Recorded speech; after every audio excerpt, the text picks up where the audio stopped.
계속해서 기관들이 사고 있는데 왜 비트코인은 올라가지를 못할까? 네, 여러분 반갑습니다. 비트캐쳐입니다. 대망의 6월 FOMC가 막을 내렸고 역시나 기준금리는 시장의 예상대로 동결하는 모습을 보여주었고, 그리고 올해 남은 하반기에는 2회의 금리 인하가 될 것이라는 지금 방향성을 제시해줬습니다. 어쨌든 우리가 체크해야 되는 부분, 최근에 어떤 얘기들이 많았습니까? 관세에 대한 불확실성, 그리고 추가적으로 중동의 전쟁 갈등으로 인해서 올해 금리 인하 한 번 하거나 아니면 안 하는 거 아니냐, 이런 우려감이 컸는데 어쨌든 2회 인하에 대한 방향성은 유지를 해줬다라는 거. 그리고 그 유지를 해준 가장 큰 원인은 어쨌든 모두가 우려했던 것처럼 4월 트럼프의 강력한 관세 정책으로 인한 불확실성이 조금은 해소가 됐다. 하지만 그래도 지금 완전히 타결된 건 아니기 때문에 부담이다. 그리고 올해 지금 미국의 인플레이션과 경기가 나쁜 상황은 아니다. 그런데 금리를 못 내려주는 이유에 대해서 명확하게 또다시 콕 집어서 언급했습니다. 파월 의장, 관세만 없었다라고 하면 인플레이션 전망 더 낮아질 것이고 빠르게 금리 인하했겠지만 지금은 관세라는 불확실성, 즉 트럼프를 저는 겨냥했다라고 생각합니다. 그래서 관세에 대한 구체적인 지금 방향성 나오면 불확실하다, 그 전까지는 우리 보수적으로 지켜보겠다라고 기존의 스탠스를 유지하는 모습을 보여주었습니다. 즉 이제는 공은 트럼프한테 달렸다. 트럼프가 앞으로 관세를 어떻게 타결하느냐에 따라서 계속해서 이런 방어적인 기조를 보일지, 금리를 하반기에 생각보다 빠르게 인하할지 늦게 인하할지가 이제 트럼프의 결정에 달려있는 상황이라고 생각합니다. 그리고 이번 6월 FOMC에서는 연준 위원들의 점도표가 발표가 됐는데 기존 3월 달의 점도표와 동일하게 2회 인하하는 방향으로 연준의 위원들도 지금 가장 많은 전망을 하고 있다. 하지만 한 가지 아쉬운 부분은 지난 FOMC 3월에 인플레이션 전망보다 이번 달 6월에 발표되었던 인플레이션 수치가 더욱더 올라간 점, 즉 물가가 관세로 인해서 조금 더 상승할 수 있다라고 전망을 해줬습니다. 지금 헤드라인 PC와 코어 PC 모두 상승했다라는 거 봤을 때 파월뿐만이 아니라 연준 위원들 모두 관세로 인한 물가가 재점화될 수 있다라는 우려를 지금 모두가 가지고 있는 상황이다. 이러한 연준의 보수적인 금리 스탠스에 따라서 트럼프는 또다시 파월을 언급하면서 너무 늦었다, 파월은 최악이다, 진짜 멍청이다 하면서 미국에 수십억 달러의 손해를 끼치고 있다, 빨리 금리 인하하거나 사임해야 된다라고 파월을 압박하고 있습니다. 이번 파월 연설을 실시간으로 본 입장에서 트럼프가 압박한다고 파월이 금리를 쉽게 내려주지는 않을 겁니다. 제가 봤을 때는 트럼프가 관세에 대해서 어느 정도 한 발 물러서 주고 말도 안 되는 관세를 전 세계에 부과하기보다는 최대한 타협하는 흐름을 보여줘야 파월도 마음을 열고 금리를 인하해 줄 것으로 생각됩니다. 그리고 추가적으로 우리가 확인해야 되는 부분, 중동 전쟁에 대해서 트럼프는 이란의 공격 계획을 승인했고 하지만 최종적인 공격 명령은 보류 중이다. 실제 인터뷰에서 트럼프가 이란을 공격할 수도 있고 안 할 수도 있다, 이러한 패턴 우리가 또 언제 봤습니까? 4월 달에 트럼프가 말도 안 되는 관세를 전 세계에 부과하고 해방의 날 발표를 했을 때 너희들이 하는 거 봐서 관세 부과할 수도 있고 안 할 수도 있어. 트럼프식 지금 외교 방법이 이란에도 지금 적용이 되고 있는 상황이라고 생각합니다. 근데 언제나 트럼프는 어떤 모습을 보였습니까? 처음에는 공격하고 강력하게 대응할 것처럼 겁을 주다가 나중에는 꽁무니를 빼는 타코 전략으로 결국에 미국 경제가 흔들리고 지지율이 떨어지면 완화적인 모습을 보이면서 화해하는 패턴을 가져갔던 거, 제가 봤을 때 지금 중동 전쟁에서도 트럼프가 그러한 스탠스를 보여줄 가능성이 높다라고 생각합니다. 그렇기 때문에 이번에도 중동 협상에서 트럼프가 관세 협상 때와 비슷한 패턴을 보여주지 않을까라고 생각이 들고, 이란의 지금 입장은, 이란 외교장관은 미국과의 만남은 수용하겠다, 하지만 미국이 우리 공격했을 때는 우리도 대응하겠다라는 지금 강력한 스탠스를 보여주고 있다. 즉 최종적으로 해석을 하자면 이란 또한 지금 화해하고 타결할 마음을 가지고 있는데 트럼프 네가 어떻게 나오느냐에 따라서 우리도 그 부분에 결정을 하겠다. 지금 통화정책부터 지정학적인 타결까지 모두 트럼프에 달려있는 굉장히 이례적인 상황입니다. 그렇기 때문에 당분간은 우리가 차트 분석하고 펀더멘탈 분석하고 이런 거 다 소용없다. 트위터가 인터뷰에서 말 한마디 하고 트위터에 글 하나 올려버리면 시장이 폭등하기도 했다가 폭락하기도 했다가, 이러한 개인적인 투자자로서 투자자로서 아쉬운 모습을 보여주고 있지만 투자자는 어떻게 해야 됩니까? 시장이 이런 상황이다라고 하면은 수용하고 그에 맞춰서 대응을 해나가야 되는 상황. 그렇기 때문에 계속적으로 트럼프를 예의주시하면서 어떤 돌발 발언을 하는지 완화적인 발언을 하는지 당분간은 계속적으로 기민하게 체크하면서 섬세하게 대응을 해야 되는 시장입니다. 반면 크립토 개별 시장 같은 경우는 지금 호재들이 넘쳐나고 있다. 미국의 크립토 차르 데이비드 삭스 또한 가상자산 법안들 매우 빠른 시일 내에 줄줄이 통과가 될 것이라고 얘기를 했고, 트럼프 또한 이번에 지니어스 법안이 승인되고 나서 상원에서 미국을 디지털 자산 분야의 명실상부한 리더로 만들 만한 놀라운 법안을 통과시켰다. 진정한 천재성이다. 디지털 자산은 미국의 미래이고 우리 국민들이 그 미래를 차지하게 될 거다. 결국에 최종적인 스테이블 코인 법안 승인은 누가 합니까? 트럼프 책상 위에서 된다. 그래서 최대한 빨리 제 책상으로 전달해 주세요라고 촉구를 했다. 어쨌든 트럼프는 지금 국제 정세와 통화 정책 부분, 관세적인 부분에서는 마음대로 하고 있고, 가장 큰 영향력을 미치는 사람이 크립토 시장에 만큼은 이랬다 저랬다 하는 것이 아니라 지금 전폭적인 지지와 혁신을 장려하려는 모습을 보여주고 있는 것은 분명한 호재라고 생각이 됩니다.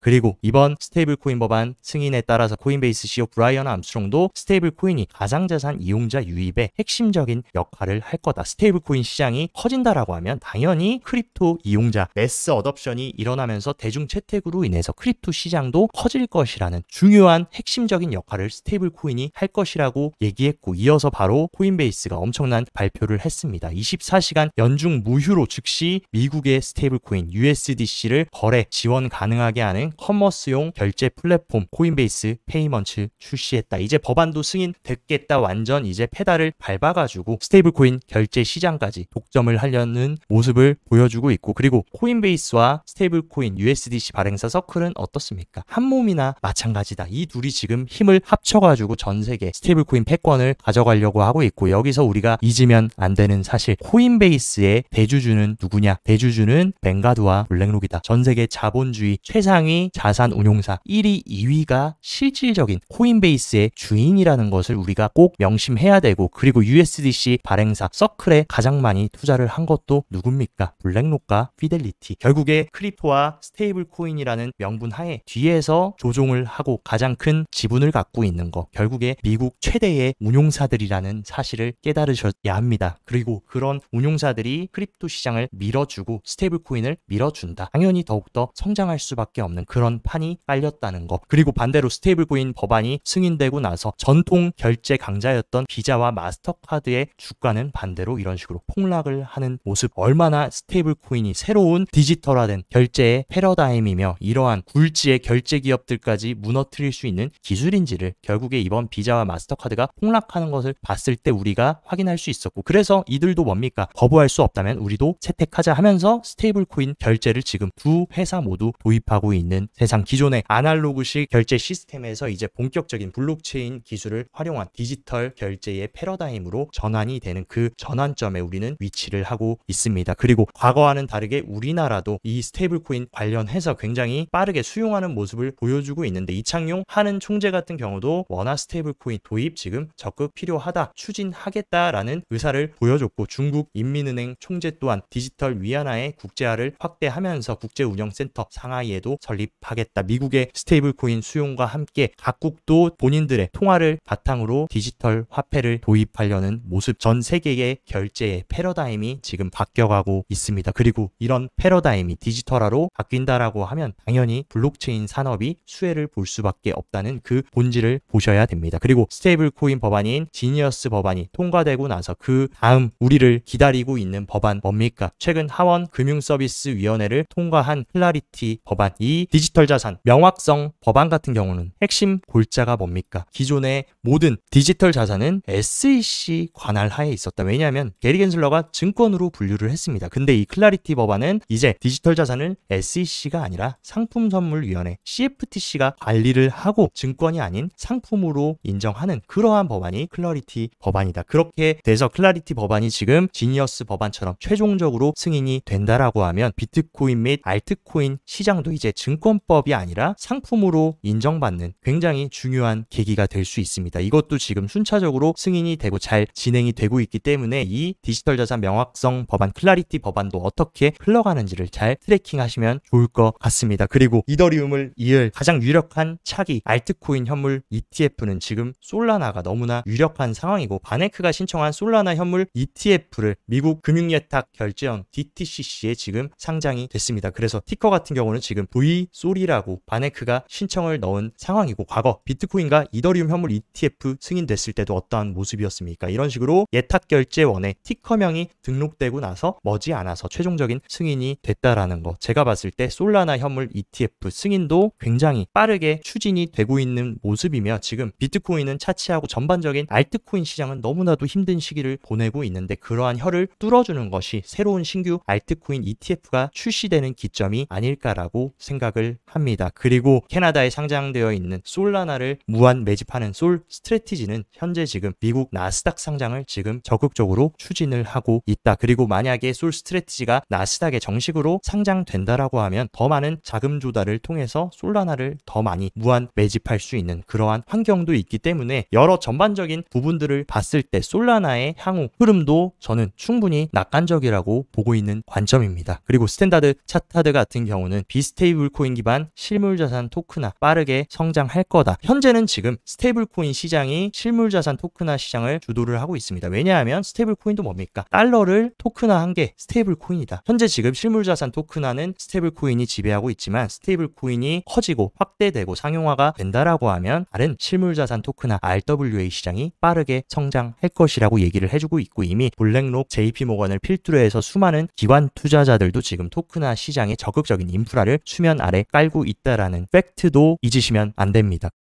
그리고 관세와 불확실한 연준의 통화 정책에도 불구하고 굉장히 재미난 현상이 펼쳐지고 있다. 가장 중요한 기관 수요라고 볼 수 있는 비트코인 현물 ETF에는 8일 연속으로 엄청난 유입세가 들어오고 있고, 어제 같은 경우도 트럼프의 흔들기 발언, 파월의 보수적인 FOMC 발언이 있었는데도 세 자릿대에 엄청난 유입이 들어오고 있고, 비단 비트코인뿐만이 아니라 이더리움 현물 ETF 같은 경우도 지금 어떻습니까? 최근 하루를 제외하고는 계속해서 유입세가 들어오고 있는 상황. 도대체 그러면 ETF로는 계속해서 기관들이 사고 있는데 왜 비트코인은 올라가지를 못할까? 심지어 기관뿐만이 아닙니다. 비트코인을 가장 많이 보유하고 있는 상장 기업, 상위 100개 기업도 지금 모두가 비트코인을 사고 있는 모습이지, 팔고 있는 사람들은 사실 거의 없다. 근데 왜 비트코인이 가격 상승을 하지 못할까? 온체인 데이터를 보면 누가 비트코인을 팔고 있는지를 알 수가 있다. 비트코인 현물 거래 볼륨을 체크해보면 중앙화 거래소의 현물 거래량은 이런 식으로 굉장히 급격하게 떨어지고 있다. 보통 중앙화 거래소는 기관들이 이용합니까? 개인들이 이용합니까? 개인들이 주로 중앙화된 거래소를 이용하고, 기관 투자자들이나 기업들은 장외시장이나 OTC 시장에서 비트코인을 거래한다라는 사실. 이런 식으로 중앙화의 볼륨은 계속해서 떨어지고 있고, 단기 홀더들은 지금 이런 식으로 어마어마하게 비트코인을 내다 팔면서 하방 압력이 가중되고 있다. 여기서 우리가 명확하게 알 수 있는 거, 비트코인 현물 ETF와 기업들은 계속해서 비트코인을 축적하고 늘려나갔는데 비트코인 가격은 흔들린다. 관세고 지정학적 이슈고 이런 걸 다 차치하더라도 결국에 가격은 수요와 공급에 따라서 결정이 되는데, 기관과 기업들은 비트코인을 수요로 하고 지금 던지고 버리고 있는 것은 개인들. 이렇게 명확하게 우리가 체크를 할 수 있습니다. 그리고 리테일 개인 투자자들의 투자 심리도 완전히 바닥을 친 상황이다. 이때와 비슷한 패턴 언제 보여줬습니까? 트럼프의 관세 쇼크로 인해서 올해 1분기에 비트코인 가격이 75K까지 폭락했을 때 현재의 지금 개인들의 심리 수준이 비슷하다. 근데 언제나 이런 식으로 개인들의 심리가 바닥을 쳤을 때는 머지않아서 비트코인이 다시 강세 흐름으로 들어갔다라는 거. 그리고 반대로 비트코인 가격이 고점을 찍었을 때는 개인들이 낙관 심리를 가졌을 때 비트코인이 폭락을 했다라는 거. 지금 인간 지표만 보더라도 이대로 시즌이 종료되고 폭락이 될지, 아니면 어느 정도 조정과 매크로 불확실성이 완화되면 비트코인이 회복될지를 우리가 판단할 수 있는 좋은 인간 지표라고 생각합니다. 그리고 비트코인 실질 수요의 흐름을 체크해보면 일단 최근 여러 지정학적 불안에 따라서 비트코인에 대한 수요가 단기적으로는 지금 줄어든 것은 팩트입니다. 근데 중요한 거, 언제나 단기적으로 볼 때는 위기처럼 보이지만 우리가 조금만 멀리 떨어져서 큰 흐름을 보면 아직도 비트코인 수요 같은 경우는 양수권에 위치하고 있다. 보통 본격적인 하락장이 시작될 때는 이런 전체 수요가 음수권을 보여주는데 지금은 단기적으로 고개를 내렸다 뿐이지 전반적인 수요는 유지가 되고 있다라는 거. 그리고 이러한 수요는 기관과 기업들이 지금 만들어주고 있다라는 이 본질을 보셔야 될 것 같습니다. 어쨌든 단기적인 트레이딩 하시는 분들 위해서 단기 차트 흐름도 체크를 해보자면 일단 제가 중요하게 지켜줘야 된다 말씀드렸던 최근 만들어준 삼각수렴 하단부를 어쨌든 현재는 지지를 해주고 있는 상황이다. 그래서 104K 후반에서 105K 부근에 비트코인이 위치하고 있는데 이 구간을 비트코인이 지켜준다라고 하면 다시금 수렴 상단을 시도해줄 것이고, 만약 오늘 일봉 종가로 이 구간을 이탈한다라고 하면은 제가 지속적으로 눌림목 싸게 비트코인을 매수할 수 있는 구간인 100K에서 102K 구간까지는 가격을 열어놔야 된다. 저는 이 구간을 준다라고 하면 다음 상승 전 우리가 조금이라도 싸게 비트코인을 수량을 모아갈 수 있는 구간이라고 생각하기 때문에 물량을 조금 더 담아보려는 계획을 세우고 있습니다. 그리고 파이어 차트를 체크해보면 일단 가장 큰 고래인 갈색 고래는 매수세 부근에서 지금 관망의 움직임을 가져가고 있고, 최근 조정과 함께 스마트한 트레이딩을 하는 보라고래들은 지금 매도세로 전환이 된 상황. 갈색 고래와 보라고래들이 서로 상반된 움직임을 가져가고 있고, 제가 봤을 때 비트코인이 단기적으로 확실하게 다시금 회복세를 보여주려면 이 보라고래들이 다시금 고개를 들어주고 갈색 고래들도 매수세로 전환을 하면서 가장 큰 고래들이 다시금 적극적인 매수 움직임을 가져가야 될 것으로 생각합니다. 하지만 현재는 우리가 조금 관망하면서 흐름을 지켜봐야 되는 것이 아닌가라고 생각하고, 일단 매물대 같은 경우는 110K의 저항 매물이 있고 반면 하단에는 100K 구간까지 옅은 매수벽이 위치를 하고 있다. 하지만 강력한 지지벽은 아닌 만큼 충분히 미장에서 트럼프의 중동에 관한 리스크 발언을 하거나 돌발 발언을 하면 충분히 100K 정도까지는 가격 되돌림을 줄 수 있기 때문에 우리가 섣불리 대응하기보다는 어느 정도 국제정세 흐름이 방향성이 잡히고 타결되는 모습을 보여주고 나서 적극적으로 대응해도 저는 늦지 않은 시기라고 생각합니다. 그리고 추가적으로 만약에 100K를 깨준다라고 해도 최종적인 방어선 우선 단기 홀더들의 실현 가격이 98K 부근에 위치를 하고 있습니다. 과거에도 이런 식으로 단기 홀더 보라색 실현 가격 아래로 하회가 됐을 때 본격적으로 큰 조정과 하락이 시작이 됐다. 하지만 지금은 아직도 단기 홀더 실현 가격 한참 위에 위치를 하고 있고, 조정을 받더라도 이 구간이 강력한 지지 구간이 될 수 있기 때문에 최종적인 조정의 마지노선은 98K가 되지 않을까라고 생각합니다. 어쨌든 우리가 더욱더 신뢰해야 되는 것은 비트코인은 유동성에 너무나도 솔직한 자산이다. 글로벌 M2 선행 차트의 흐름을 지금 비트코인은 귀신처럼 90%가 일치하게 따라가고 있고, 향후에도 계속 M2 통화량은 상방 흐름을 가져가고 있다라는 것. 지금 패턴과 마찬가지로 비트코인이 선행 차트를 따라간다라고 하면 충분히 일시적인 조정과 지정학적인 리스크로 흔들림은 있다고 하더라도 어차피 결국에 언제나 펀더멘탈이나 본질적인 가치를 훼손하는 이슈가 아닌 경우에는 역사적으로 단기적인 조정이었던 데이터들이 많습니다. 그렇기 때문에 충분히 M2의 흐름이 견고하다. 비트코인도 출렁임은 있더라도 큰 모멘텀은 결을 같이 할 것이라고 생각합니다. 그렇기 때문에 단기적으로 트럼프의 발언에 흔들리고 변동성은 있고 너무나 힘들고 괴로운 시장임은 맞지만 우리 이 시기를 잘 버텨서 비트코인이 또다시 역사적 신고점을 경신하고 다음 랠리 구간으로 들어갈 수 있는 그러한 인고의 과정이라고 생각하셨으면 좋겠습니다. 오늘 영상도 시청 진심으로 감사드리고, 영상 도움되셨다 하시면 좋아요, 구독 눌러주시고, 더 자세한 투자 전략 궁금하다 하시면 영상 하단 고정 댓글에 제가 운영하는 크립토 시황 정보방 활짝 열어놨으니까 이쪽으로 입장하셔서 시황도 체킹하시고 성공적인 크립토 투자 사이클 계속 이어가셨으면 좋겠습니다. 오늘 영상도 시청 진심으로 감사드리고 여기까지 비트캐쳐였습니다.